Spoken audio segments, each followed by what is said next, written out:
o nosso convite. Fica à vontade. Boa palestra, pessoal. Obrigada pelo convite.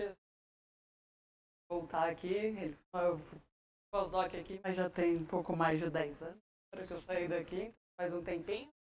Mas é sempre bom voltar, é sempre bom dar essas palestras. É sempre uma dificuldade também, palestras, porque a gente às vezes, né, fala umas coisas complicadas, tipo, mas aí a gente tenta forma um pouco mais acessível. Então, tudo que vocês tiverem dúvida podem perguntar. Não sei se é só no final, mas acho tudo bem perguntar, né? Se vocês quiserem perguntar no meio, então perguntem. Eu acho que vai ser até melhor. A ideia que eu vou mostrar hoje, eu acho que o Alexandre, pelo que eu estou vendo aqui, eu vou até deixar aquele pedaço ali, que eu vou mencionar depois o que ele chegou ali. Não sei exatamente o que ele apresentou, mas pelo que eu sei, ele ia fazer um curso de introdução à mecânica. E o que eu vou fazer para vocês é falar um pouquinho da história da mecânica quântica, mas assim, voltada para materiais, para matéria condensada. Tá? Eu quero mostrar como é que foi esses 100 anos. Né? Então, esse ano para a gente é muito especial, porque a gente está comemorando aí no Internacional da Quântica, né? São 100 anos. Eu vou mostrar para vocês que poderia ser 100, 105. Tem uma variação ali do ano que a gente poderia comemorar esses 100 anos. Né? Não foi só uma data que foi importante, foram várias coisas que foram acontecendo. E é isso que eu quero mostrar para vocês, é um pouco da história. Como é que as coisas evoluíram, o que a gente faz hoje em dia, como é que a gente pesquisa hoje em dia, como é que a gente foi mudando a maneira também de pesquisar. Então, a maneira que a gente começou, a gente entende os cientistas.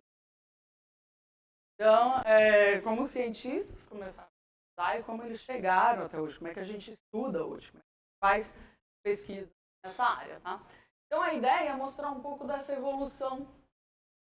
Seria uma linha do tempo, mas vocês vão ver que a linha do tempo não é bem linear, assim, não é que uma coisa aconteceu, depois outra, depois outra. Foram um monte de coisas que foram acontecendo, né? Então, a gente tem a equação aqui, a equação de Schrödinger. Eu não sei se vocês já viram a equação com ele? Não. Schrödinger, mais ou menos, né? E a gente vai continuar vendo mais ou menos. Mas vocês vão ver que um monte de coisa estava acontecendo. Então, todos esses eventos, efeito fotoelétrico, radiação do corpo negro, a parte de espectros, o modelo de Bohr, efeito cômputo, o método elétrico do spin, o modelo de Drude, calor específico, o modelo Sommerfeld, tudo isso eram coisas que estavam acontecendo, vou mencionar algumas delas depois, e que isso daí gerou o que a gente chama hoje de mecânica.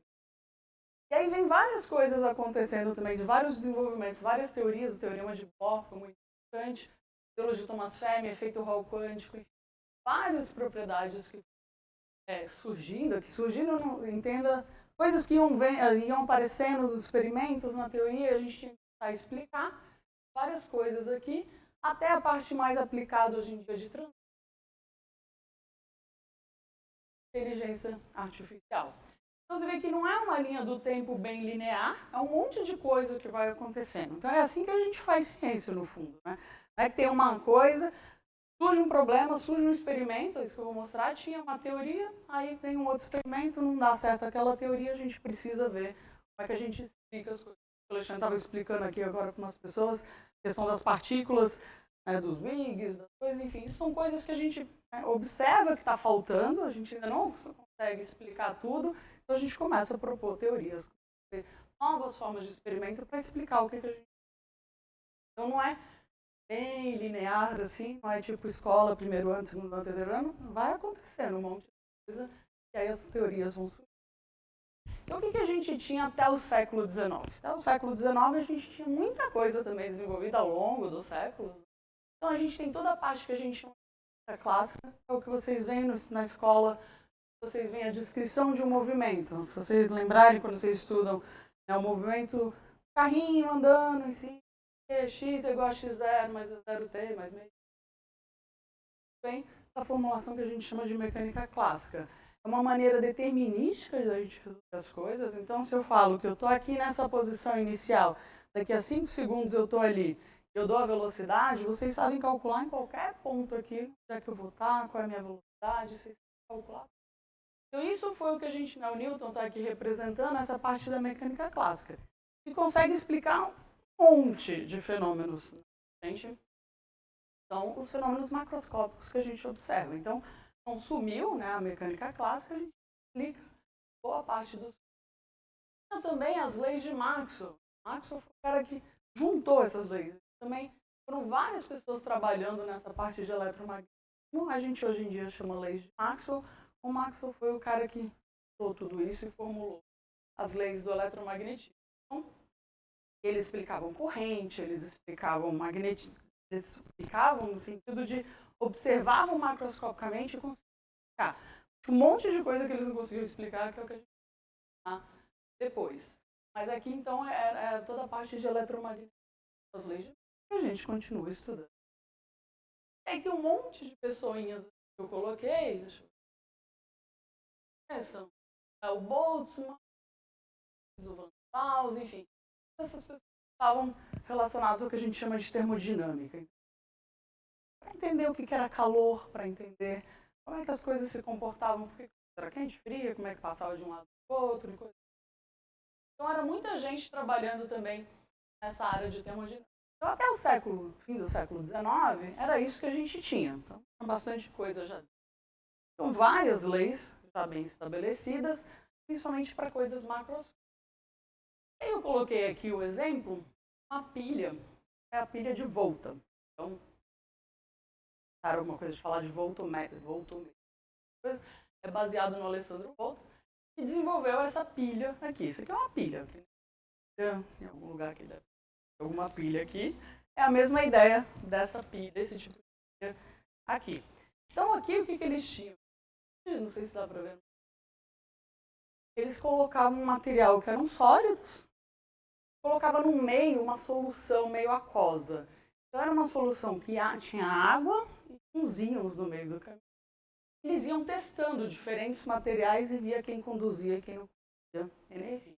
Então essa era uma pilha, então você vê que você estava um tamanho bem grande, mas é um tamanho grande, você produzia uma correntezinha de nada. E como é que eles faziam isso, né? Então a gente tinha algumas leis clássicas, mas era muito baseado na tentativa e erro. Faziam experimentos, ia lá, testava, via se funcionava ok, esse material é bom, troca de material, funciona, não é bom, troca e por aí vai. Então a maneira que a gente fazia física, né, que assim, faziam física, realmente era muito com tentativa. Uma física muito empírica, muito baseada nos experimentos e com as leis fundamentais da física que a gente... Era assim que a gente estudava os materiais.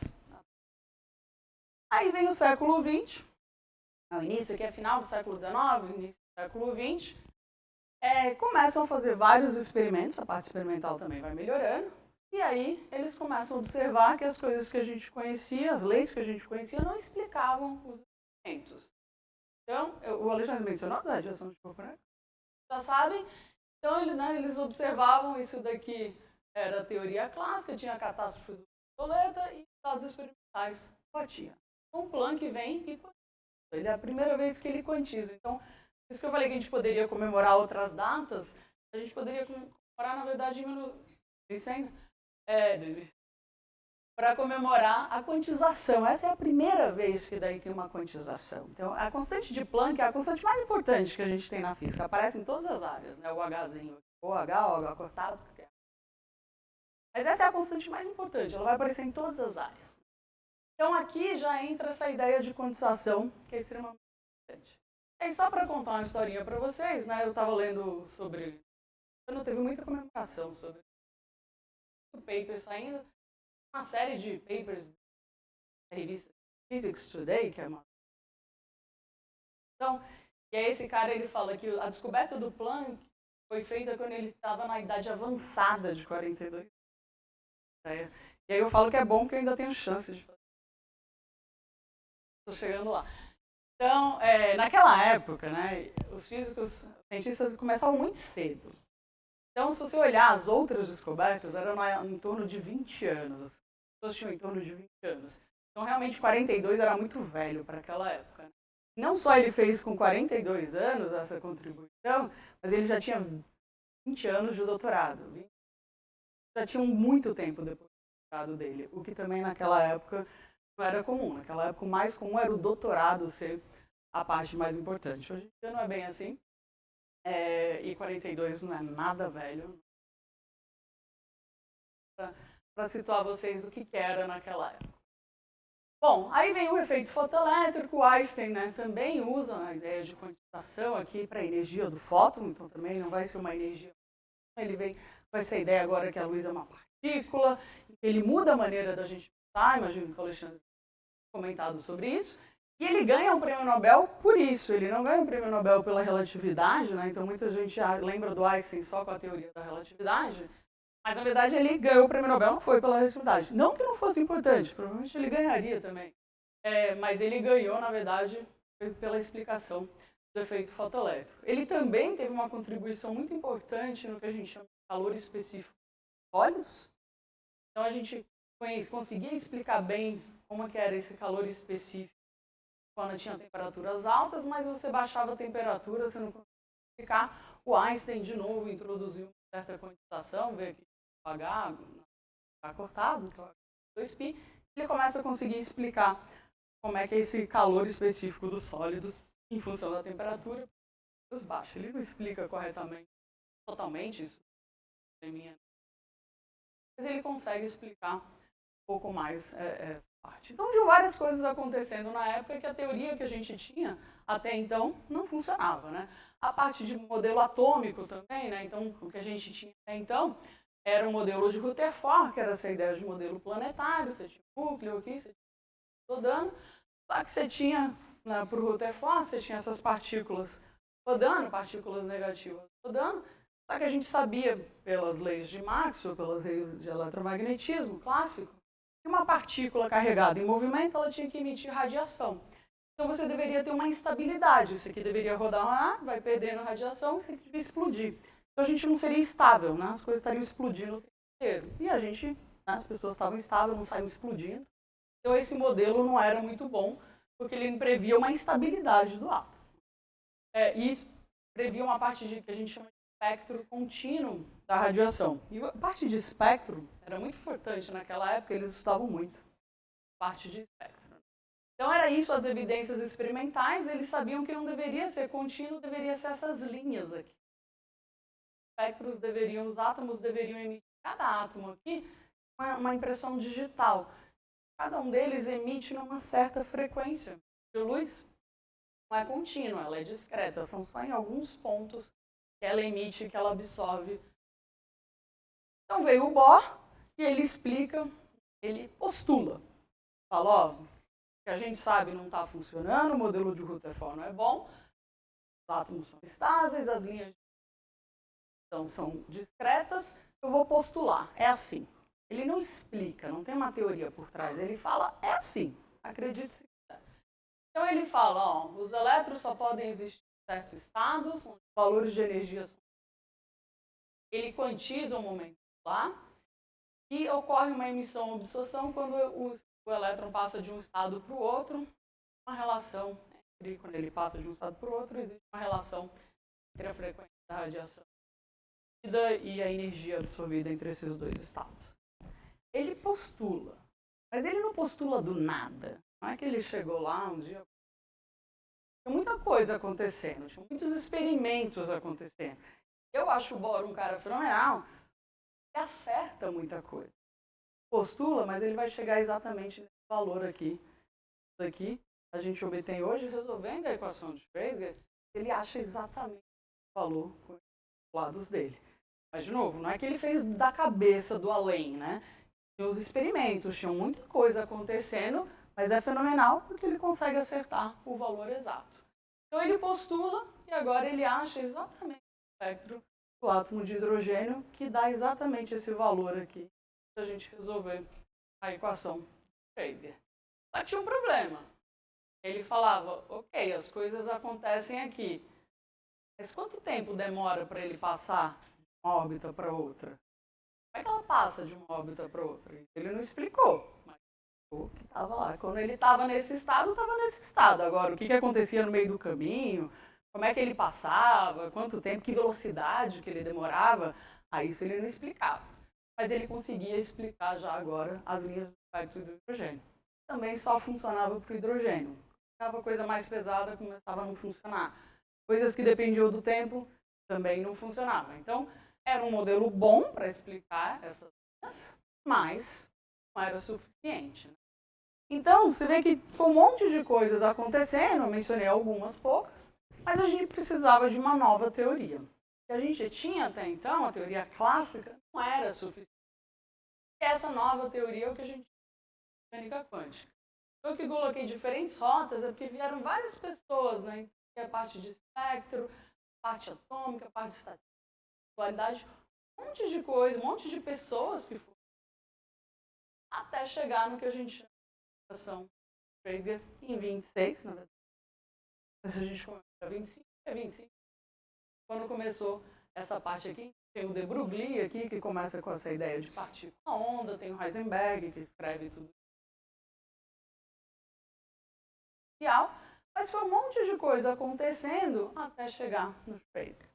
Então também tem nesse paper, é muito interessante que ele menciona o que aconteceria se o Bohr, que foi isso daqui, fosse advogado ao invés de ter sido filho. Será que a gente teria chegado onde a gente chegou? O que você acha? Se o Bohr fosse advogado, tivesse estudado direito, não tivesse vindo num curso interno, gostado de física, se ele tivesse estudado direito, o que ia acontecer? Vocês acham que a gente ia ter a mecânica? Quem acha que sim? Essa é a ideia. Então, foi uma teoria que surgiu não de uma única pessoa, né? A gente fala o Schrödinger, mas só porque a equação depois virou o nome dele. Mas era muita gente trabalhando. Talvez demorasse um pouco mais, porque o Bohr era um cara funcional, talvez sim. Mas certamente a gente teria chegado onde a gente chegou. Não era um desenvolvimento de uma única. Então, é isso que é importante na ciência. A gente faz trabalho coletivo, a gente faz um trabalho, cada um está ali desenvolvendo uma coisinha, mas o que importa é no final. Então, fala mesmo um prêmio Nobel, vou mostrar ao longo do vários prêmios Nobel dessa área. Claro que está representado numa pessoa, mas aquela pessoa trabalhou, em geral, quem ganha, inclusive, é o orientador, quem faz o trabalho são os alunos, mas não interessa. O que interessa é quem teve a ideia, né? Então, os orientadores é que ganham o prêmio, mas o que eu quero mostrar é que é isso que eu menciono aqui, essas diferentes rotas. A gente teria chegado onde a gente quântica, porque estava acontecendo muita, e não teria sido muito depois.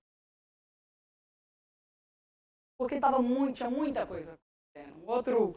Uma anedotinha dessa época é que o Schrödinger, ele era convidado para dar muitos seminários. Ele estava na Suíça. Colóquios. Aqui, que nem aqui no IFT tem muitos colóquios, aqui é quinta-feira. Que era a mesma coisa na época. Então, ele acabava sendo chamado várias vezes para dar os seminários. Então, para ele era bom, porque daí ele podia discutir várias vezes. Muita coisa, muita ideia veio surgindo para o Schrödinger também muito esperto, né? Claro que tem que ter inteligência, tem que ter o estudo, mas as coisas também contribuíram para ser o Schrödinger, porque ele dava muito seminário, ele discutia. Pensa que em 26 não tinha internet, não tinha e-mail. E aí, o que você fez? Como é que você está esse trabalho? Entra aqui no computador, tem 550 milhões de papers para a gente ler, a gente consegue facilmente. Mas não, era por carta, demorava, enfim. Tal. Então, os seminários para ele também ajudou bastante. Então, era muita gente e muita coisa acontecendo na época, e aí surgiu essa nova teoria, que a gente chama, então. Bem, então, com isso, né, agora a gente tem uma equação bem definida, a equação de Schrödinger, está escrita aqui na maneira dependente do tempo, né? Operador H aqui, que é energia cinética mais energia potencial, e H cortado e a evolução temporal, a derivada temporal dessa função de onda. Então agora o importante para a gente é essa função de onda que representa tudo que a gente conhece sobre o sistema. Então, só trocar aqui para escrito numa versão independente do aqui total. Então tem um operador hamiltoniano, que é cinética, mas potencial. Tem interação entre núcleos, elétrons, núcleos, todas as interações aqui. Eu tenho energia total e eu tenho a função de onda. Quem é essa função de onda? Achamos a função de onda, é isso que é importante, mas quem é essa função de onda? Então o Bloch e o Wickel, eles fizeram um poeminha para o Schrödinger para zoar o que era essa função de onda, porque o Schrödinger falou, achamos agora, explicamos tudo, a gente só precisa da função de onda. E agora, quem é a função de onda? Eles falaram mais ou menos, o Erwin Schrödinger é o nome. O seu psi pode fazer bastante cálculos, mas uma coisa ainda não foi feita. Realmente. E até hoje, a gente, né, tem discussões sobre o que é, quem é essa função. Discussão, quando eu falo, é toda uma discussão mais filosófica sobre, mas a gente sabe que essa equação funciona, tem 100 anos que ela funciona, tudo isso aqui está funcionando, né? Então, tudo isso é baseado nessa equação, então as coisas funcionam, mas existem certas discussões mais filosóficas, mas independente das discussões, o ponto é, essa função, ela é tão complexa, que mesmo que a gente consegue calcular ela, a não ser para o átomo de hidrogênio, para o oscilador harmônico, que faz na física, oscilador harmônico. Mas tirando isso, a gente não consegue resolver isso analiticamente. Eu vou dar um problema para vocês e falar, acho psi. Só para esses casos muito. O resto não tem solução analítica. Mesmo que a gente vê, ela seria uma função tão complexa, a gente provavelmente não ia interpretar essa função. Então a gente vai ver que o que a gente faz é usar essa função para daí obter certas propriedades dos sistemas, para daí explicar materiais. Mas ela é essa função, então ela é tudo, nada ao mesmo tempo. Ela é a função, tem toda a física do problema, mas ela também, coisa se a gente tivesse a função. Precisa achar o que a gente chama de observáveis. Se ela conduz energia, eletricidade, enfim, vai conseguir obter as propriedades dos materiais. Mas esse, então, é a função. O que a gente daí conseguiu fazer? Então, agora a gente fez um monte de experimentos no final do século XIX, a gente chegou, era muita tentativa e erro, mas agora a gente tem uma equação bem estabelecida, a gente agora começa a resolver os problemas, aí eu vou focando na parte matéria condensada. Então, a gente consegue resolver átomo de hidrogênio, e a solução do átomo de hidrogênio. A gente consegue agora determinar os orbitais, que a gente consegue então falar qual é a probabilidade de encontrar o elétron no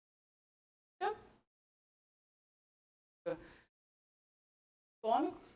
Com isso a gente consegue explicar a tabela periódica. A tabela periódica ela foi montada por propriedades, mas hoje em dia a gente consegue explicar o que está acontecendo aqui com os átomos. Então, se vocês lembrarem, né, vocês já devem ter visto no colégio, de eletrônica, carbono, 1s2, 2s2, E2, essas coisas. Isso daqui nada mais é do que a representação desses orbitais aqui do hidrogênio. A gente agora usa isso como uma aproximação para resolver toda a tabela. Só consegue resolver analiticamente. Isso tudo é aproximação, mas a gente consegue uma boa aproximação e a gente consegue falar como é que estão os elétrons de átomos. A gente precisa de uma coisa muito importante, que é o princípio de Pauli, que também foi nessa época, mas ele fala que dois elétrons não podem ocupar o mesmo estado. Então isso aqui é extremamente importante para a gente na física. Então agora a gente consegue explicar toda a tabela periódica. Então agora, em princípio, a gente tem tudo. A gente tem as interações entre cargas, a gente tem a equação de Schrödinger, então tem interações de cargas aqui, né, que o Alexandre deve ter colocado. Aqui, energia cinética. Então a gente tem interações entre cargas e a gente tem a exclusão de Pauli. Em princípio, a gente já poderia resolver tudo. Estamos prontos. Tem uma equação, a gente sabe todas as leis, a gente consegue resolver tudo. Mas aí a gente começa a perceber que não é bem assim. Então está em ordem muito temporal, mas enfim, esse cara é muito importante, o P.W. Anderson, ele traz essa ideia, e é ele que começa a chamar as coisas de matéria condensada. Ele começa a falar, olha, reduzir tudo a leis fundamentais simples não implica a capacidade de partir dessas leis reconstruir o universo. Então, apesar da gente saber todas as leis agora, a gente sabe a equação, a gente sabe tudo, a gente não consegue resolver. Por que a gente não consegue resolver?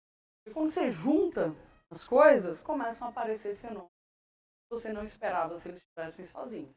Então, o que a gente chama de matéria condensada é esse conjunto de átomos agora. A gente não quer mais só estudar átomos sozinhos, como na tabela periódica, a gente quer estudar esses átomos agora tendo alguma ligação entre eles. Seja sólido, seja líquido, um sistema gasoso, coisas amorfas, desordenadas, coisas no meio do caminho, é o que a gente Então, essa é a maior área da física, não à toa, porque se a gente for olhar ao redor da gente, temos muitos sólidos, líquidos, coisas amorfas. Então, o que a gente estuda, né, eu, Alexandre, por exemplo, a gente está nessa área de matéria condensada. A gente não quer saber, né, o que está acontecendo lá dentro do núcleo dos átomos, por exemplo, que o pessoal de partículas vai estudar. A gente está numa escala de energia em que a gente quer ver o que acontece agora quando esses átomos estão ligando um com o outro, quais são as propriedades que surgem. Então, o que a gente chama, né, o Anderson, na verdade, o W. Anderson, ele começa a chamar, então, que mais sente. Então, ele tem esse paper que chama More is Different, mais é diferente. Então, ele fala, ó, a gente sabe os átomos aqui sozinho, mas quando a gente coloca esses átomos juntos, tudo muda. Então, mais é diferente. Não adianta só olhar as coisas individualmente. E aí, quando você coloca as coisas juntas, os átomos juntos, começa a aparecer um monte de propriedades interessantes. Então, propriedades eletrônicas, que eu vou mencionar rapidamente, como é que a gente, então, todo o desenvolvimento dos computadores foi baseado na mecânica quântica. Propriedades estruturais e mecânicas, então se você consegue quebrar uma coisa mais facilmente ou mais facilmente, vem também na mecânica quântica de quando você junta os átomos. Propriedades supercondutoras, propriedades magnéticas, isso aqui é um HD, né? O SSD, mas normal. Propriedades térmicas, então quando você coloca a temperatura, propriedades óticas, tudo isso vem da solução da mecânica quântica quando você coloca um monte de átomos. Começam a aparecer outros fenômenos. Então, o nosso mundo é clássico, né? A gente é clássico. Pode ser nosso movimento é clássico, mas o nosso dia a dia é muito mais quântico do que a gente propriedades, coisas, né? As aplicações que foram surgindo foram da mecânica quântica. Então, esse laser aqui, esse apontador aqui, essa luzinha, é porque a gente conseguiu ficar a parte atômica do laser. Todos os transistores, toda a parte dos computadores, a gente só desenvolveu porque a gente conseguiu explicar a mecânica quântica, conseguiu resolver a equação da mecânica quântica por um conjunto de átomos. Propriedades magnéticas, uma coisa, né? Então, magnética. Esse aqui é um exemplo da proteína do Covid, né? Então, isso aqui, na época do Covid, a gente conseguiu entender por que o SARS-CoV-1 era diferente do SARS-CoV-2, do SARS-CoV-0 do Covid-19. Isso daqui é a simulação computacional de mecânica quântica, a gente começa a entender propriedades, por que um é diferente do outro.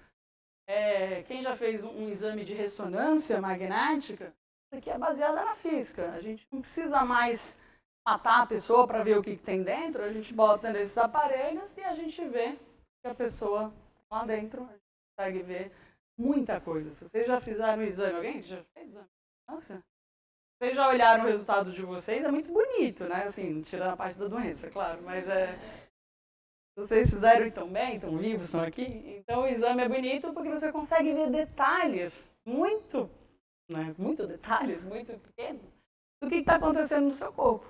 E é totalmente baseada em física, em mecânica quântica. É a ressonância do spin dos núcleos que você vai analisar aqui. Outro fato interessante é que chama ressonância magnética nuclear. E o nuclear aqui é porque é baseado no spin do núcleo dos átomos. Só que nuclear virou um nome meio perigoso depois da bomba atômica. As pessoas associam isso à bomba, associam como se fosse uma coisa ruim. Então, se vocês olharem nos hospitais, em geral está escrito ressonância magnética. Eles tiram o nuclear.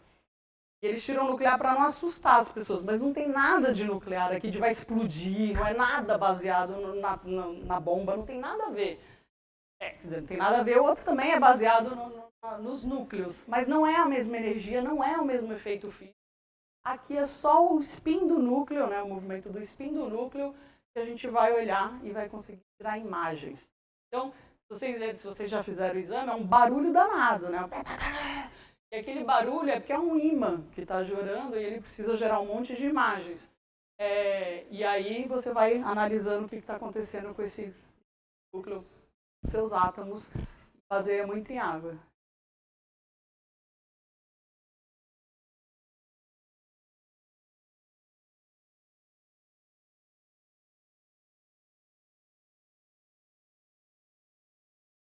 Como assim, que da gravidade? Porque na verdade aqui nada pra gente interessa a gravidade. A gravidade, que se chama lei da gravidade, a interação gravitacional.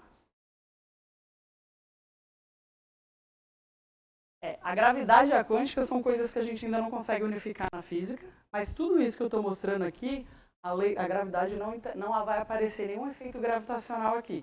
Porque a massa, o Alexandre escreveu aqui, a massa em algum lugar vai aparecer aqui, ela é muito pequenininha. Então, interações gravitacionais para a gente aqui não são importantes. Então, existe um problema maior na física de unificação das teorias.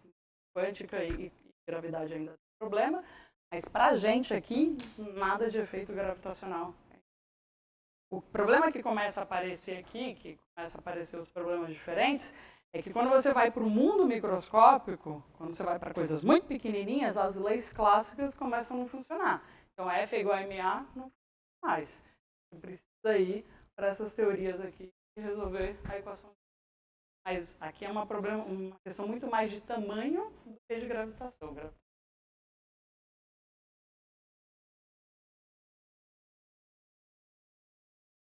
Mais ou menos.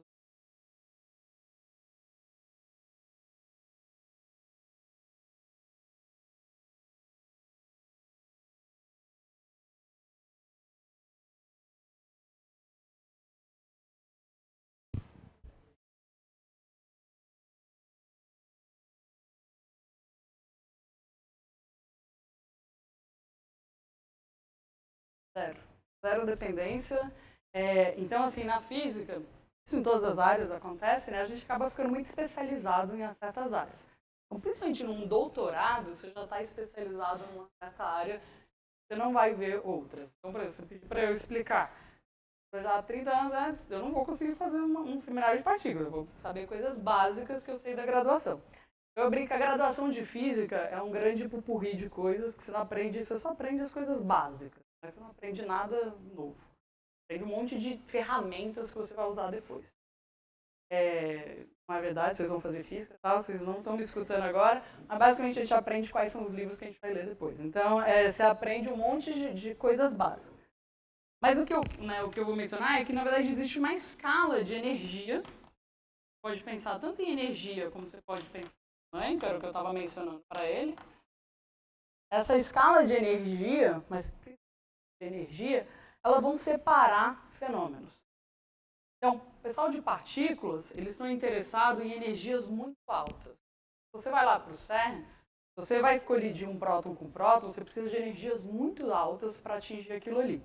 Então, se você pensar no núcleo, não é claro essa imagem mais, porque agora a gente sabe que não é mais uma bola. Mas se você voltar aqui no modelo de Rutherford, né, pensar nessa ideia de, não é essa imagem clássica, mas a gente não consegue pensar quanticamente, visualizar quanticamente. Então, o pessoal de partículas, principalmente, estão interessados no que acontece dentro aqui do núcleo. Então, a gente sabe que o nêutron não é uma partícula única, é composto de várias partículas. Mas para você quebrar o nêutron e saber que tem várias partículas, você está numa escala de energia muito alta. Eles estão na ordem de MeV 10 a sexta, GeV, 10 a nona eletronvolts. Quando a gente está numa física de matéria condensada, a gente está nessa escala de energia. A gente está na escala de mili, escala de 10 a menos 3 eletronvolts. Então a gente está numa escala que a gente não tem nada a ver com isso. Para a gente, o núcleo é uma bolinha. Interessa, inclusive a gente trata o núcleo classicamente. Rouba um pouquinho, mas a gente fala o núcleo é quântico, mas vamos falar que ele é uma bolinha clássica e está tudo bem. Porque para a gente não. Então, para um aluno de doutorado, ele vai estudar ou essa região ou ele vai estudar essa outra região. Não vai conseguir se especializar nas duas. Então ele vai escolher. Então ele vai para a gente. E a gente separa literalmente física de altas energias e baixa energia. Então, matéria condensada é tudo que está para cá, baixa energia. Todos esses fenômenos que eu vou mostrar para vocês aqui, a gente não precisa saber das partículas. A gente não tem problema de matéria escura, a gente não tem problema de energia, não tem nada disso. A gente sabe muito bem o que a gente tem que resolver, a gente tem a equação, Só que mais é diferente. Então começa a surgir um monte de problemas. Mas a gente tem uma equação pronta para resolver. É só como resolver que é o problema. E aí, como resolver um problema, porque você faz umas aproximações, não dá certo, aí você começa a ter um monte de problema outros. Mas a gente não precisa entrar dentro dessa escala aqui. Tá? Então, não precisa nem chegar no doutorado, desde a graduação. Quando a gente faz as matérias, a gente separa as matérias de acordo basicamente com a escala de energia e escala de tamanho. Então uma coisa não interessa. Mesma coisa da gravitação. A gravitação vai ser importante se você quer estudar astronomia, efeitos que têm muita massa. A gente aqui, a massa é muito pequenininha, a massa do elétron. Então efeitos gravitacionais aqui para a gente não são importantes. Tá, né? Tá. Mais perguntas?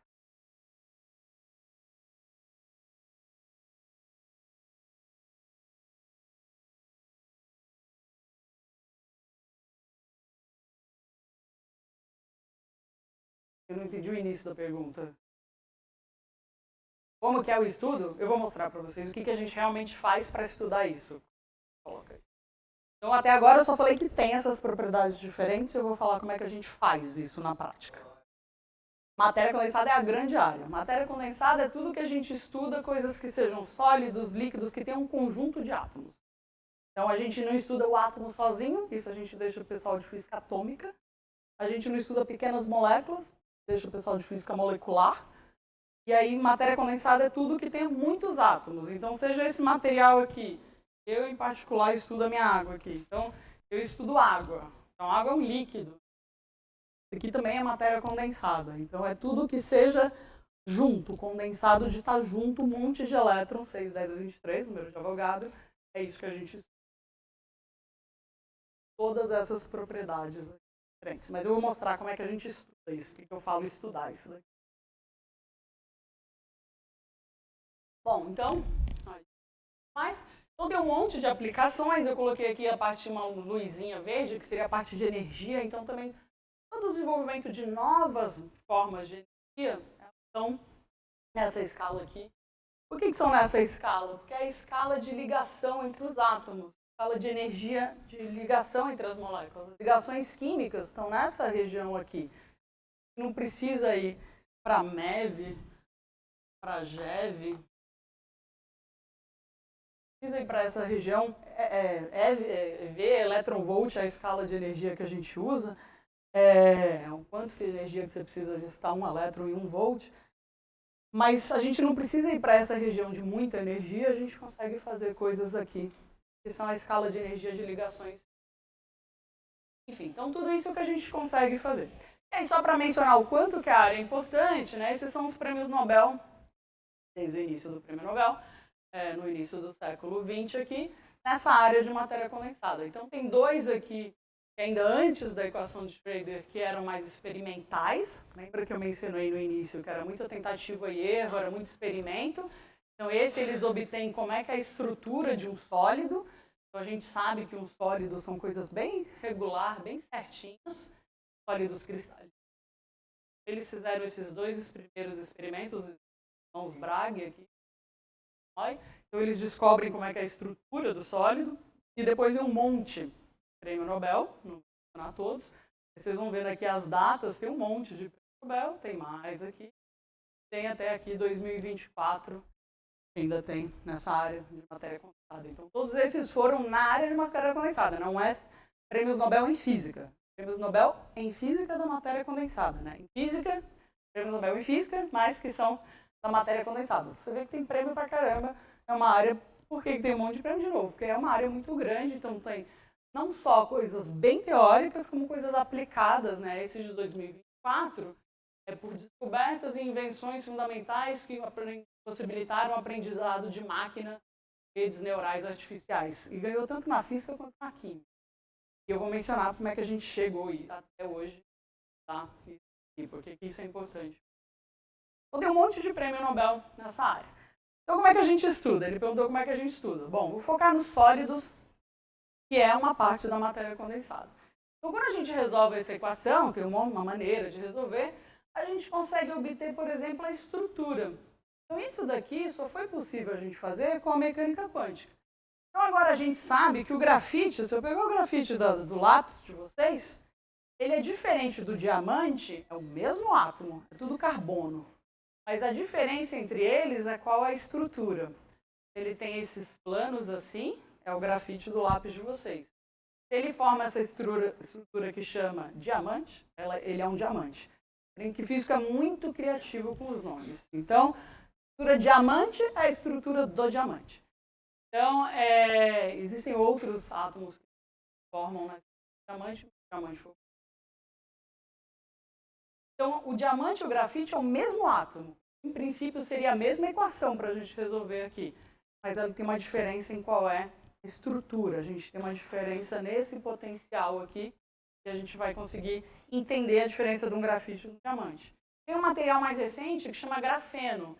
Eles pegaram grafite, e é realmente assim que foi descoberto, pegaram um durex e foram puxando essas folhas aqui até ter uma única folha, que é o grafeno. Então, e é realmente um experimento feito. E o Geim ganhou um prêmio Nobel por causa disso. O Geim é um cara que ganhou o prêmio Nobel por isso, e um Ig Nobel, porque ele estudou como é que os sapos... e aí é um prêmio Ig Nobel. Mas é um experimento, um trabalho interessante. Então, o grafeno também é só esse material que você tira isso daqui. Então, a maneira que a gente foi explicando isso aqui, como é que a gente estuda, é resolvendo essa equação com um monte de aproximação. Então, a gente consegue entender propriedades estruturais, a gente consegue entender propriedades elétricas. Isso que é importante, por exemplo, para o desenvolvimento de computadores. Então, a gente consegue agora saber se um material vai conduzir ou não vai conduzir eletricidade. Lembra da minha pilha inicial? Como é que eles faziam? Colocavam lá material, testava. Dava choque, não dava choque, eles sabiam que funcionava ou não. Agora a gente não precisa mais. A gente não precisa mais. A gente vai lá, solve a nossa equação, a gente tem a nossa estrutura, a gente vai obter o que a gente chama de teoria de bandas. A gente vai obter esses gráficos, que parecem meio esquisitos, mas se a gente olhar numa forma figurativa aqui, a gente vai saber se uma coisa ela é condutora. Condutora é que os estados ocupados e desocupados dos elétrons estão um do lado do outro aqui. Uma coisa intermediária que chama tal. Isolantes é que os ocupados e desocupados têm uma diferença muito grande, é o gap de energia.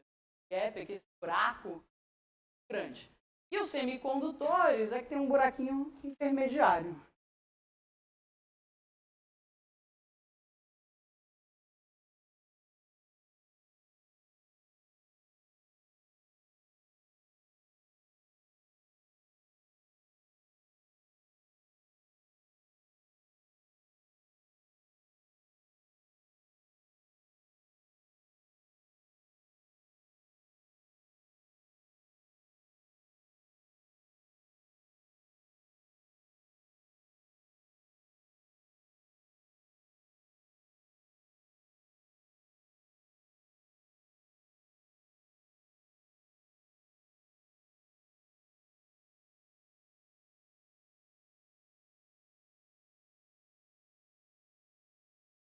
A resposta é o que você falou, é estrutura. Mas a estrutura está relacionada às propriedades eletrônicas.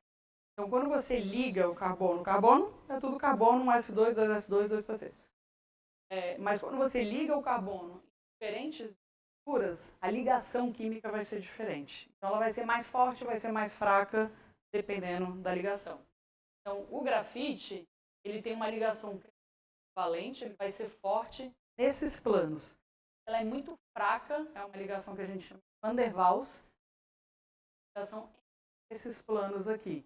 E isso vem da estrutura e da estrutura eletrônica. Então, quando a gente resolve essa equação, o que a gente está olhando faz esse nível de energia aqui. Aqui é o próximo de hidrogênio, né? Um pouco mais simples. Mas para esse material, o que a gente está calculando é coisa parecida com isso daqui. Quais são os níveis de energia possíveis? Esses níveis de energia possíveis. Que é o do sódio, faz a mesma coisa para o carbono. Então, o que a gente está olhando é quão fácil ou quão difícil é eu tirar esses elétrons do lugar. É eu arrancar, por exemplo, um elétron e ir para o próximo nível.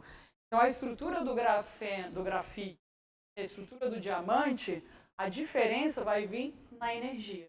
Então, se ele está nesse arranjo aqui, as ligações são muito mais fortes do que se ele estiver nesse arranjo aqui. Então, o diamante é muito mais duro do que o grafite. Porque o grafite, entre esses planos aqui, a ligação é muito fraca. Isso aqui permitiu todo o movimento de novos materiais, que a gente chama de materiais 2D, que são esses materiais em que as ligações são muito fracas entre planos. Então, ele tem uma ligação forte aqui, é difícil você quebrar o que está acontecendo aqui. Quebrar, entenda realmente quebrar a ligação química, romper essa ligação química. Isso aqui é difícil aqui, mas entre esses planos é fácil. Eles conseguiram com o durex arrancar e fazer o grafeno. Então, vem da estrutura. A resposta é, a estrutura, posição, geometria dos átomos fornece propriedades eletrônicas distintas. Essas propriedades eletrônicas é que vão ser responsáveis pelas ligações. E aí isso vai te dizer se um material é mais duro.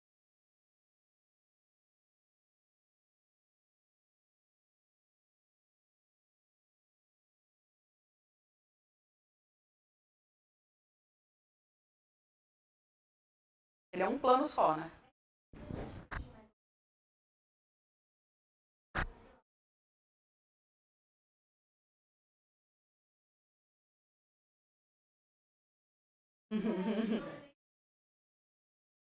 Não problema. O grafeno mas o grafeno é só uma folha. É isso que eu estava falando para ele. Dentro da folha, as ligações aqui são fortes, covalentes. Entre folhas aqui, entre esses planos, elas são fracas. Então, entre aqui é o que a gente chama de ligações de Van der Waals.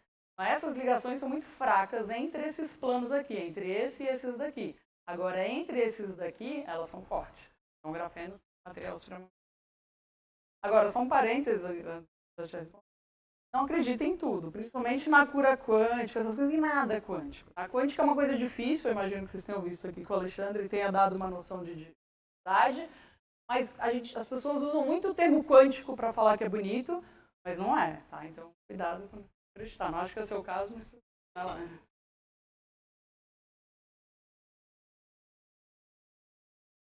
Tem? Você pode, se você pegar seu lápis, você vai conseguir chegar, só que você precisa de muita temperatura e muita pressão.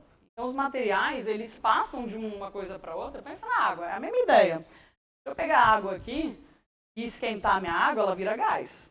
A estrutura vai ser diferente. Se eu pegar a água, é que eu adoro água, o Lucas sabe, eu sempre dou seminário de água. Hoje eu não vou falar de água, né? Mas se eu pegar água líquida, uma coisa assim, as moléculas de água. Se eu abaixar a temperatura, ela vira gelo. Ela tem uma estrutura, parece essas folhas aqui, só que ela é um hexágono. Então ela forma um hexágono. Então na água é fácil passar de um para o outro. Bota na sua geladeira, a temperatura que você precisa não é muito. Para passar de um grafite para o diamante, você precisa de muita temperatura e muita pressão. Mas você pode. Então se vocês pegarem um lápis aqui, vai virar um diamante, só que é caro.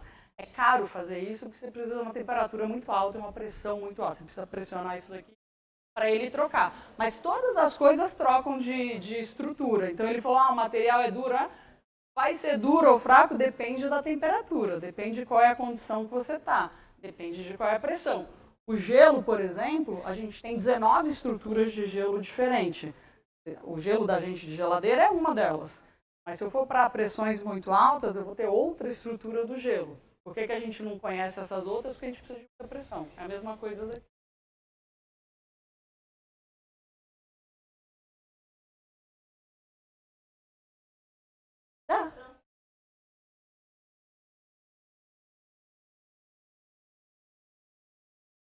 Porque não é com isqueiro, é com uma temperatura muito alta. Então, muito caro. Muito caro. Tudo que envolve fazer um experimento com temperaturas que a gente chama de extremas, pensa para um lado, pensa para o outro. Temperaturas muito altas, temperaturas muito baixas, é difícil fazer experimentalmente. Então é difícil. Acho diamante na natureza, caro por isso. Caro porque ele é um material difícil de se obter. Senão você poderia pegar o grafite e falar, vou transformar num anel de diamante e tá tudo certo. Aí você precisa, não é um isqueiro. A temperatura é muito alta, é uma pressão muito alta. Mas é factível, a gente pode fazer isso.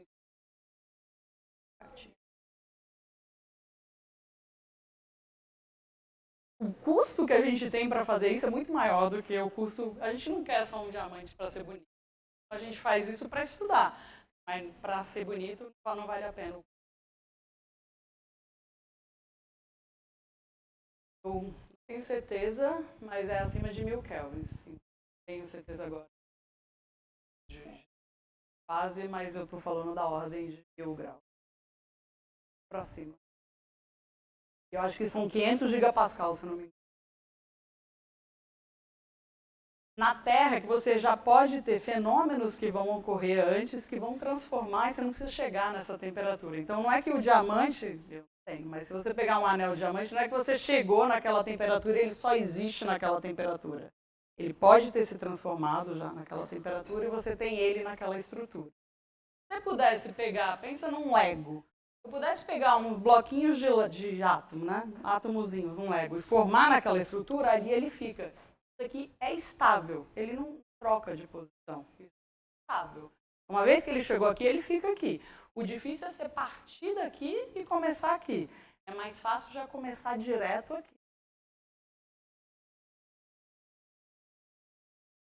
A estrutura de banda, a gente resolve isso daqui. Então, Hψ é igual a Epsi. Então, H é esse operador que é energia cinética mais energia potencial. Só que a gente resolve isso daqui para agora um número muito grande de átomos. Então, se vocês resolveram isso daqui, eu acho que o Alexandre está fazendo para o átomo de hidrogênio. Claro. E aí ele chegou nesses níveis aqui que são níveis discretos.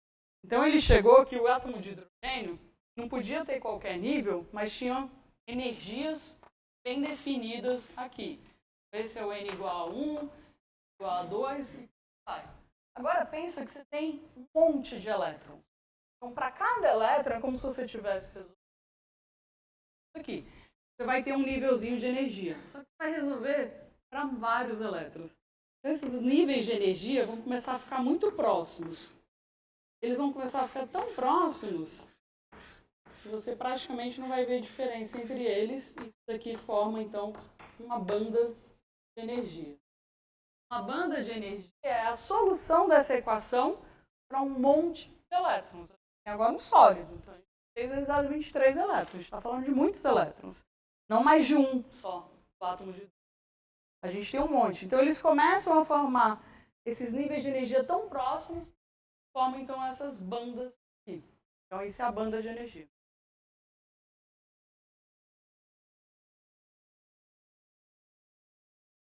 Isso é de um conjunto de átomos. É um sólido. Isso aqui não é de um átomo. De um átomo é sempre níveis discretos. Então, para um átomo, a gente sempre tem níveis discretos. São aquelas linhas espectrais. Para moléculas, a gente começa a ter mais níveis. E para um átomo, qualquer átomo que seja, a gente vai ter níveis discretos de energia. A gente tem uma molécula, uma coisa intermediária, mais níveis. A gente chega num sólido, um monte de elétrons, ter essas bandas. Bandas são a solução da equação para esse conjunto de átomos. E é isso que vai, então, isso aqui é o cálculo aqui para um monte de átomos. Aqui é só o desenho mais fictício, que é mais difícil de entender, mas isso aqui é a representação, é o cálculo para a gente entender isso. Essas bandas vão te dizer se o material conduz, não conduz ou conduz mais ou menos.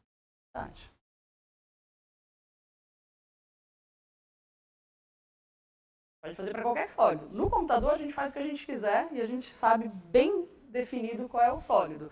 Eu vou mostrar para vocês é que, na prática, esse semicondutor, a gente precisa colocar o que a gente chama de impurezas. Coloca umas sujeirinhas no... E aí melhora os resultados experimentais. Mas no computador, a gente faz bem definido. Isso aqui são cálculos computacionais. Isso aqui são cálculos que a gente vai lá e fala, olha, eu só tenho átomo de carbono. É sódio. Eu só tenho átomo de sódio. Aí eu vou lá e calculo, baseado naquela minha distribuição eletrônica, 1s2, tá? Eu calculo aquela equação e eu obtenho as propriedades. Bom? Vou tentar passar um pouquinho mais rápido, então, enfim. Então, o ponto que eu queria mostrar aqui é que é isso. Lembra do início? A gente tinha tentativa e erro, depois a gente tem as leis físicas. Então, uma outra maneira da gente pesquisar as coisas é, dada a equação, dada uma lei física, quais são as propriedades que eu obtenho? Então, eu tinha minha equação de Schrödinger, eu podia calcular, fazer a teoria de bandas aqui. Eu acho se o material vai ser semicondutor, vai ser condutor ou vai ser isolante. Em particular, os semicondutores são muito importantes para essa área de computação. Então aqui estão 2 semicondutores, está vendo que aqui essa diferença aqui é o gap de energia, é o quanto que você precisa de energia para ele começar a conduzir. Pouco, ordem de 2 eletronvolts. A gente consegue fazer isso. Então, os semicondutores têm um papel muito importante na área da física. Existe uma área que chama física de semicondutores, porque tem muitos fenômenos que aparecem nessa parte. E o Pauli, né, ele fala, ninguém queria trabalhar com semicondutores. Uma tremenda bagunça. Sabe que os semicondutores existem. Por que ele falava isso? E aí, só para mostrar que ele estava errado, 2 prêmios Nobel foram para semicondutores. Teórico, que é a ideia de como é que você define certas unidades, pelo Raul quântico, o Raul quântico fracionário, tudo isso aqui é baseado em semicondutores. Por que o Pauli provavelmente estava errado? Que ele perguntou, mas eu posso colocar, essa é uma coisa pura ou não? Quando você encontra um semicondutor na natureza, a maior parte deles não é puro. Tem o que a gente chama de defeitos. Defeitos na física não é uma coisa ruim. Defeitos na física significa só que é uma coisa diferente do que a gente teria no princípio. Pode chamar de defeitos ou a gente pode chamar de dopagem. A gente pode dar umas droguinhas para os nossos elementos e eles vão ter comportamentos diferentes. Não usem, mas é que nem usar droga. Você bota um pouquinho, você já altera o seu comportamento. Então, os semicondutores, a maneira que a gente usa eles hoje em dia, e todos os semicondutores, eu fico apontando para esse negócio, porque isso é baseado, é um pointer, mas os computadores, nossos celulares, tudo isso é baseado na física de semicondutores dopados.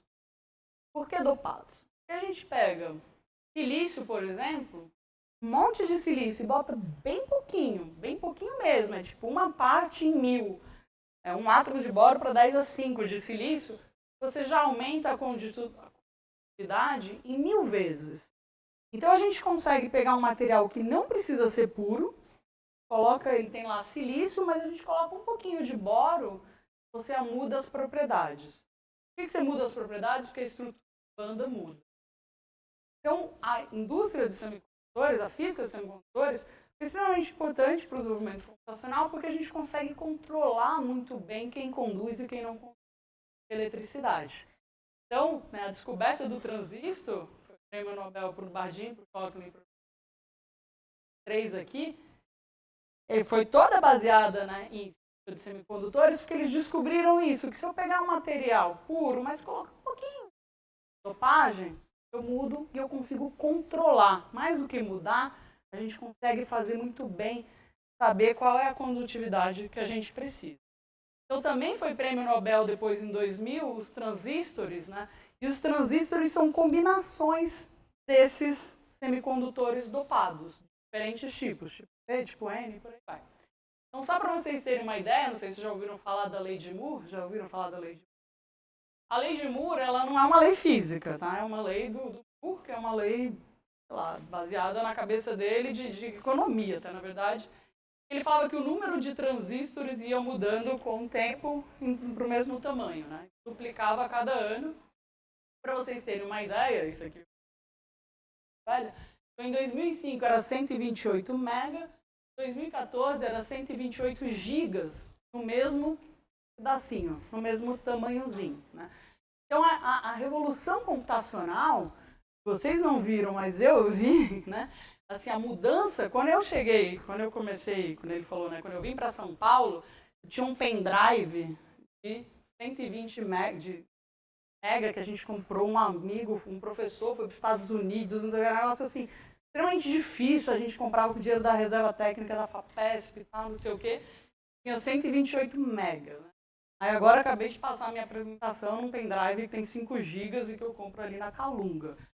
Então, assim, a diferença, e eu estou falando de anos, mas eu estou falando de 2005 para 2014 para 2025, a diferença é muito grande, né? E a diferença veio no fato de a gente conseguir minimizar isso. Vai acabar essa lei? Há quem diga que sim, há quem diga que não. Há quem diga que sim, é certeza que não vai ser mais baseado em física silício, construtores de silício. A gente vai mudar a maneira. Por exemplo, o grafeno era um grande candidato, hoje mais tanto, mas a gente está mudando a maneira de fazer esses transistores. Porque não dá para você diminuir, tem um tamanho do átomo. Você chegou no final, não tem como diminuir muito mais. Então essa lei é um problema, mas é toda uma revolução da física, da parte computacional, veio então de entender a estrutura de bandas do silício e entender que se você colocasse droguinhas, umas dopagens, você muda as propriedades e você controla muito as propriedades. Então com isso a gente também faz materiais LEDs, né? LEDs também ganhou o prêmio Nobel, enfim. Aí o que você faz na verdade é controlar de novo quem é aquele gap. E tem diferentes cores, de acordo com aquele gap de energia. Células solares também é baseado em semicondutores, então aqui é um gráfico dos melhores elementos, dos melhores materiais para células solares, então você vê que é uma área muito grande de pesquisa e a gente estudar, ele contou como é que a gente vê a estrutura de banda, não é fácil obter. Então isso aqui são muitos e muitos estudos de materiais semicondutores próprios para células solares. Então, não é um único elemento em geral, a gente faz uma mistura, então, aqui. Essa coisa que eu trabalhei, por exemplo, no postdoc, fazer ligas e ver se essas ligas é misturas de sólidos, ver quem era boa e quem era ruim para células solares. É baseado em semicondutores. Então, eu falei, né, de semicondutores, um monte e tal, só vou falar bem rápido que a gente também resolve aquela equação, consegue entender agora um pouco mais de magnetismo. Magnetismo é uma área super difícil de ainda hoje, que aparece fenômenos muito esquisitos. E o magnetismo ele depende do spin dos elétrons. Como é que os spins dos elétrons estão organizados, você vai ter diferentes materiais magnéticos. Vou falar de algum desses nomes aqui. Coisas que apareceram ao estudar magnetismo, resolvendo a mecânica quântica, aparecer fenômenos que consegue entender bem. Essa é uma área em que a maneira que a gente resolve a equação não é um bom jeito para entender. O que a gente chama de materiais fortemente correlacionados, a gente tem que mudar. Não é a equação, mas como a gente resolve a equação, já que a gente não consegue resolver de maneira analítica. E aí tem um monte de aplicações de magnetismo. Também não é da idade de vocês, mas uma fita cassete era baseada em magnetismo. O HD dos computadores é baseado em elétrons. Então tem um monte de propriedades magnéticas que pode explicar. Supercondutividade também a gente pode, é um fenômeno extremamente quântico, da quântica. Existe uma teoria que chama teoria BCS que explica um pouco da condutividade, mas a gente ainda não sabe e nem tem materiais supercondutores a alta temperatura. Uma coisa que a gente ainda, quem faz doutorado, por exemplo, tem muita gente que faz doutorado em supercondutores, tanto experimental, para achar materiais que sejam supercondutores a alta temperatura, quanto do ponto de vista teórico, porque a gente sabe que essa teoria só explica uma certa magnetismo de condutores, nem é uma área ainda em aberto, pesquisa bastante. Bom, então eu mencionei para vocês, né, aqui, como é que a gente chegou na equação, como é que a gente resolve ela. A gente tem um monte de propriedades e uma parte que eu vou mencionar bem rapidamente é que a gente resolve isso com o que a gente chama de teoria do funcional da densidade, que é o que eu, Alexandre, trabalha, que é como é que a gente faz a estrutura de bandas, como a gente resolve. Então isso daqui depende muito, né, achar essas propriedades depende muito de simulação. E a simulação? Então a gente vai lá, pega o nosso sistema agora no microscópio, bota nossos átomos, a gente pega a nossa equação de Schrödinger e a gente resolve computacionalmente. Precisa passar essa informação para o computador. Aqui embaixo eles conheceram? Aqui embaixo não. Não no grid. Bom, mas vocês conheceram lá no Sirius, vocês foram lá, o James deve ter mostrado alguma parte computacional lá. Não? Tá, mas lá tem, eles estão podendo comprar grande lá. Então, esses aqui são os nossos computadores, eu tenho esse aqui, só, né? Essa é só uma ilusão. Mas isso aqui é o que a gente precisa para resolver. A gente não consegue fazer as nossas simulações em computadores desse que vocês estão vendo aqui. A gente precisa de coisas assim, vários processadores. Precisa para resolver, e aí a gente consegue comparar propriedades macroscópicas que a gente tem microscópico. Então, ele perguntou, né, se a gente obtém, a gente faz cálculos, a gente resolve essa equação, agora, computacionalmente, a gente consegue comparar. Então, a simulação é uma nova maneira da gente fazer experimentos em um universo de teorias. Então, no início eu tinha a pilha de volta lá, eu tinha tentativa e erro, tinha uma coisa empírica. Aí eu passo a ter uma equação, equações clássicas, tenho a equação da mecânica quântica, mas eu tenho equações, eu tenho leis fundamentais. Depois eu passo a ter simulações.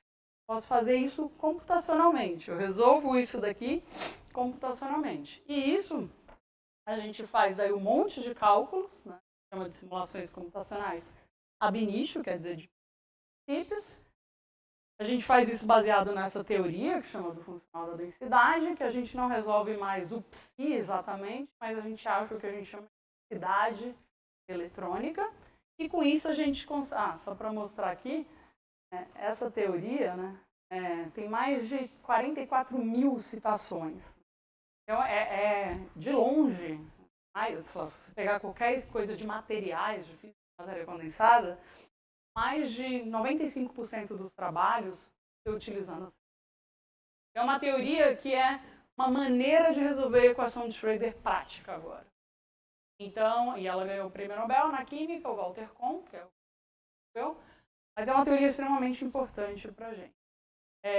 E para que ela serve? Para várias aplicações.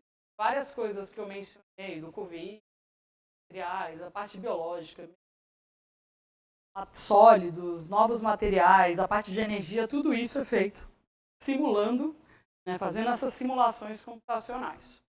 A gente consegue, por exemplo, explicar experimentos. Então, esse daqui foi um experimento que foi feito lá em Campinas, não onde vocês foram no FEM, mas ali perto na Unicamp, mas era um pesquisador depois. Então, isso daqui é um fio de ouro. Então, isso aqui é uma imagem microscópica baseada na quântica, né? Precisa de fenômenos quânticos para fazer esse tipo de experimento. E essa resolução é uma resolução atômica. O que vocês estão vendo aqui é realmente a posição do átomo. Então, aqui você tem um fio de ouro, aí você vai puxando esse fio de ouro, e ele deixa de ser esse tubinho aqui, passa a ser realmente o fio aqui, o átomo aqui, até que ele rompe. Aí vocês fecham o olho rápido assim, abre, daí você vê que quebrou aqui. Quebrou aqui. Tem o fio aqui dá pra ver que quebrou. Dá pra ver direito. E aqui, então, quebrou. Então, isso daqui é um experimento. E aí a gente pode fazer a simulação disso daqui. Que é o que a gente faz no computador. O computador é bem mais fácil. A gente bota aqui, a gente vai puxando, vai literalmente puxando isso daqui no computador, até que ele quebra, né?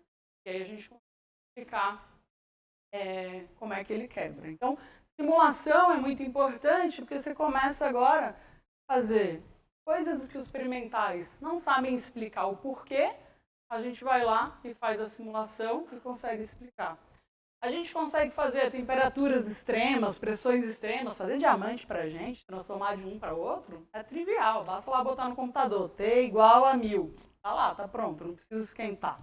Eu escrevo T igual a 1000, eu acho que pronto, eu consigo fazer. Então, simulação tem um papel muito importante no desenvolvimento da física, porque você consegue estudar, consegue ajudar os experimentais a explicar os experimentos, mas você consegue também começar a fazer situações extremas. Então, isso tudo eu estou encerrando já agora, mas o que eu quero mostrar para vocês a gente começou primeiro, no primeiro paradigma, como é que a gente fazia ciência bem empírica, experimentos, né? Depois a gente começou a ter as nossas leis físicas, a maneira de estudar agora, a gente não vai só botar a mão no fogo para ver se esquenta, a gente resolve uma equação e vê qual é a temperatura que ela vai dar.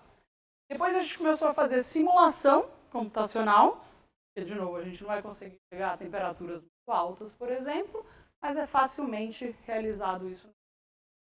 E agora existe o que a gente chama de um novo paradigma, que é essa ciência baseada em Big Data, em grandes dados, essa ciência baseada em inteligência artificial. É uma discussão se é um novo paradigma ou não, mas certamente é uma nova maneira de realizar ciência nessa área que a gente está. Não só na nossa, mas física de partículas e tal. Eles começaram até muito mais inteligência artificial, esses aprendizados de máquina, técnicas, machine learning. para resolver os problemas. Então, qual que é a ideia aqui? Então, antes, a gente tinha um material, pegava lá silício, fazia a estrutura de bandas e olhava qual era a propriedade que eu obtinha. Eu ia ver se ele era supercondutor, se ele era condutor, não era condutor e por aí vai. E o que a gente quer fazer agora é o caminho contrário. Dada uma propriedade, eu quero um material que seja condutor a temperatura de 20 graus com essas propriedades. Eu quero descobrir qual é o material que dá isso. Então, eu tenho a propriedade, eu quero descobrir qual é o material. Como é que a gente faz isso? A gente tem um monte de dados, coisas que a gente já resolveu, faz o que eles chamam de Big Data, então a gente vai aprender esses dados e vai predizer agora, né, novos materiais. A gente vai partir de uma outra maneira de fazer ciência. Então, isso é a maneira de inteligência artificial. A gente também pode usar, que daí o que eu uso lá, essas técnicas, em particular de redes neurais, para estudar sistemas agora muito grandes que seriam impossíveis de fazer simulação do jeito que a gente fazia até então. Então, a ideia aqui é que a gente treina nossas redes, treina para sistemas bem pequenininhos, que demorariam 1 ano para fazer a conta. Aí eu treino minhas redes e minhas redes demoram 8 horas para resolver o mesmo problema agora muito maior. Na verdade, tem 4, aqui eu tenho 1.800. Eu brinco que agora os alunos podem errar. Se eles errassem antes, depois de 1 ano, perdeu o mestrado. Mas agora, depois de 8 horas, eles podem testar várias coisas. Eles têm... Então, a maneira da gente fazer isso que a matéria condensada de estado sólido tem mudado nos últimos anos, porque a gente tem usado bastante dessas técnicas de machine learning, dessas ideias de big data, de pegar um monte de dados, tentar predizer materiais. Então, só para dar um exemplo para vocês dessa área aqui de materiais por design inverso, você tem lá um monte de conjunto de dados DFT, de resolver a equação de Schrödinger. Aí você fala, eu quero materiais que sejam úteis para a energia solar. Vai lá, combina os átomos, faz não sei o que, tá?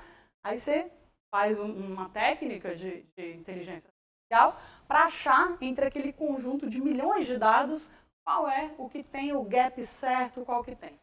Aí o pessoal lá da USP, do grupo de pesquisa, eles fizeram isso, tal, acharam, esse é o material. Aí foram conversar com o experimental, e aí o cara falou, ótimo, pena que esse elemento explode em temperatura ambiente, então não adianta. Então, isso é para mostrar que a inteligência artificial não vai tirar nossos empregos, porque primeiro que a gente que faz o programa, né? A gente que desenvolve o algoritmo computacional. Mas não só isso, a gente precisa entender o que aqueles dados estão mostrando para a gente. Mas sim, é uma nova maneira da gente fazer física. Então, agora a gente consegue fazer, né, esse aqui é a minha pilha lá inicial, volta, né, esse aqui é a simulação, agora a gente consegue fazer, esse é um trabalho que eu com o Alexandre, a gente consegue fazer isso agora aqui com Machine Learning, a gente consegue estudar sistemas muito grandes que antes. Então agora a gente consegue resolver a nossa pilha computacionalmente usando essas técnicas de inteligência artificial. Então, era isso que eu queria mostrar para vocês, que a mecânica quântica mudou a nossa maneira de entender a matéria, mudou a maneira da gente resolver os problemas, né? Juntar um monte de átomos, esses efeitos coletivos trazem vários novos fenômenos para a gente, supercondutores, de efeitos magnéticos, tudo isso só aparece quando a gente junta os átomos, muitos átomos. Simulações computacionais são extremamente importantes, acho que vocês estão tendo aula de Python, é isso que a gente usa no final. Então isso é muito importante em qualquer área da física, na verdade, seja de partículas, qualquer energia aqui que vocês tiverem. Simulações computacionais são importantes, porque a gente já tem as leis, agora a gente precisa resolver essas leis. E agora a gente está mudando ainda mais a maneira de fazer ciência com a inteligência artificial. E que vem os próximos 100 anos, eu tenho certeza que vocês vão contribuir para os próximos 100 anos da mecânica. Obrigada.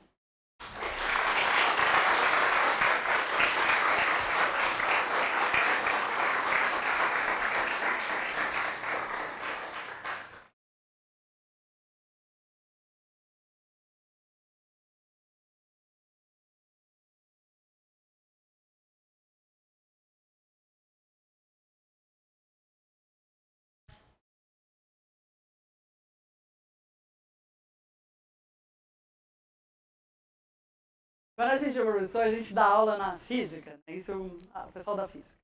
Dá aula de tudo. Então a gente dá aula desde física 1, 2, 3, 4, que é a física básica, até eletromag, quântica, física quântica, que é a parte de história. Estou dando aqui um seminário para vocês, mas eu não sou nada a ver com história. E o pessoal da licenciatura, que em geral trabalha muito mais com história da ciência. Eu particularmente não. Então a gente dá aula, depende do semestre. Então agora, esse semestre, eu estou dando aula de física 1 para física. Interessantes de No ano passado eu dei aulas de métodos computacionais. Próximo ano, não sei o que eu vou dar. No próximo semestre eu sei que eu vou dar Física 2. Então a gente dá aula de... É que dá. A minha pesquisa é isso aqui. Então a minha...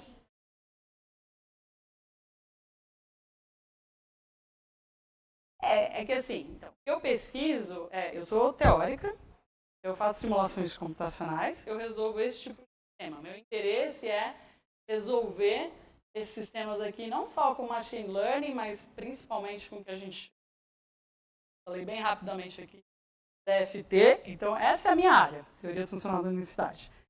Sou teórica, então eu posso fazer minha pesquisa, na verdade, em qualquer lugar, né? O que é fazer pesquisa? O que a gente fala, o que é fazer pesquisa? Eu acho que talvez a sua pergunta seja, o que a gente faz pesquisa? Então, a gente estuda, a gente vai, enfim... Então, na minha área, eu vou desenvolver códigos, eu vou escrever códigos, eu vou resolver o código e vou olhar qual é o resultado e ver o que está dando certo, o que não está dando certo. Faço aproximações para essa equação aqui, maneiras de resolver. Proponho uma parte teórica da equação. Então, isso é fazer pesquisa. Então, como eu sou teórico, eu poderia fazer isso em qualquer lugar. Experimental não, experimental tem que ter um certo laboratório. Então, assim, eu agora estou na USP, então a minha pesquisa é lá na USP. Então, os alunos de pós-graduação, então eu brinquei, né, que o Nobel em geral para o orientador. Na verdade, quem bota mais a mão na massa são os alunos, pós, mestrado e doutorado. Então, eu vou lá e chego para o meu aluno e falo, João, quero estudar tal coisa, ele sabe que é assim, então, enfim. João, quero estudar tal coisa, vai lá e resolve. Aí o João vai lá no computador, resolve. Aí hoje, por exemplo, eu tenho uma reunião com ele à tarde, ele vai me mostrar o gráfico que ele fez, eu vou falar, tá certo, tá errado, vamos discutir. Aí, tal. Então isso é fazer pesquisa, né? Quando você chega nesse ponto, já tem muitos anos que eu trabalho. Mas até lá fui eu que botava a mão na massa, enfim, tal. Então fazer pesquisa é isso, é a gente resolver, estudar, dar seminários, enfim. E a aula é um outro papel, por isso que eu gostaria de fazer pesquisa o tempo inteiro, mas nem dou aula, né? Eu também tenho que formar pessoas para serem cientistas. Então tem um papel de formação na graduação e formação dos alunos de pós. Então eu faço pesquisa lá na USP.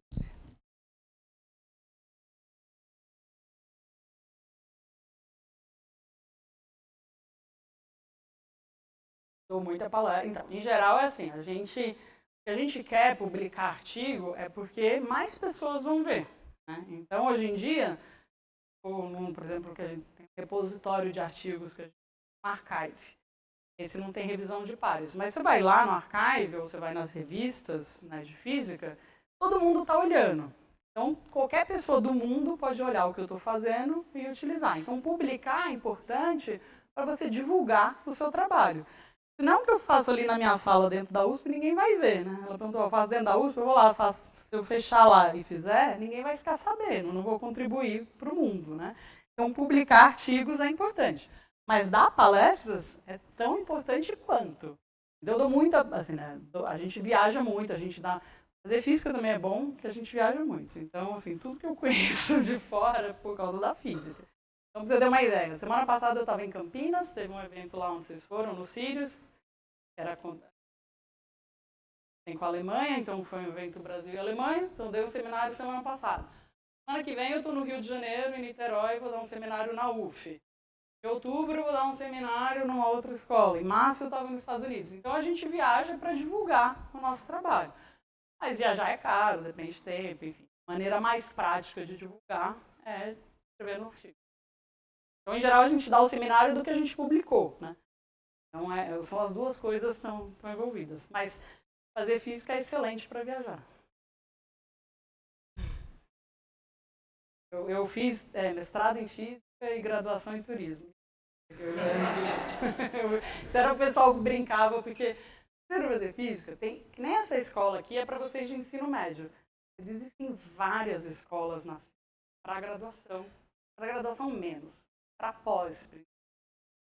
Tem várias escolas. Então eu, por exemplo, 3 escolas de DFT mundo afora.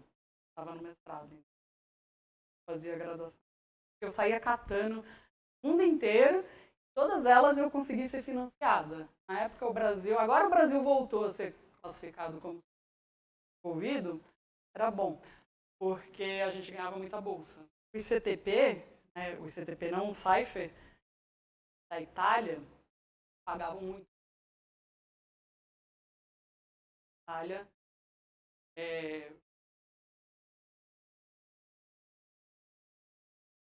depois o Brasil melhorou, e aí foi tirado da cadeia.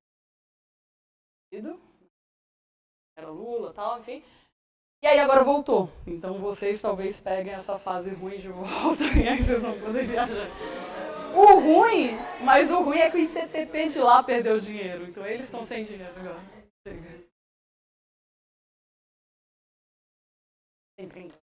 Inglês, infelizmente ou felizmente, é a língua da comunidade científica. Então os artigos são escritos em inglês, as palestras são em inglês, as escolas são em inglês. Para você ter uma grande comunicação, tem que